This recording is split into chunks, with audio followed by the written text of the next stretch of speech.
চিকেনের এই রেসিপিটা অনেকদিন ধরে বানানোর ইচ্ছে ছিল, তো আজকে ফাইনালি বানিয়েই ফেললাম। প্রথমে চিকেনটাকে গোলমরিচের গুঁড়ো, পাতিলেবু আর নুন দিয়ে আধ ঘন্টার জন্য মাখিয়ে রেখে দেবো। এরপরে পেঁয়াজ, কাঁচা লঙ্কা, রসুন, আদা সব দিয়ে একটা পেস্ট বানিয়ে নেব। এরপর ম্যারিনেট করা চিকেনটাকেই দই আর ওই পেস্টটা দিয়ে আবার ম্যারিনেট করে রেখে দেবো 5 বা 10 মিনিটের জন্য। তারপরে কড়াইতে কিছুটা পরিমাণ তেল আর কিছুটা পরিমাণ বাটার দেবো। তোমরা এই পুরোটাই বাটারেও করতে পারো, এটা পুরোপুরি অপশনাল। তারপরে গোটা গরম মশলা ফোড়নে দেবো। এরপর আগে থেকে ম্যারিনেট করা চিকেনটাকে দিয়ে দিতে হবে। এখানে কিন্তু বেশি কিছু মশলার খুব একটা প্রয়োজন নেই, যা ম্যারিনেট করা হয়েছে তাতেই চিকেনটা পুরো কুক হয়ে যাবে।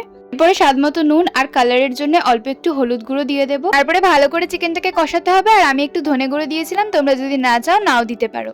আর চিকেনটা যেহেতু দই দিয়ে ম্যারিনেট করা হয়েছে, তো কুক হতে হতে অনেকটা জল ছেড়ে আসবে। তাও যদি জলের প্রয়োজন হয় তাহলে জল দিয়ে নেবে আরো সেদ্ধ করার জন্য। আর লাস্টে লেমন জেস্ট আর ধনেপাতা দিয়ে গার্নিশ করো, তাহলেই রেডি আমাদের লেমন পেপার চিকেন।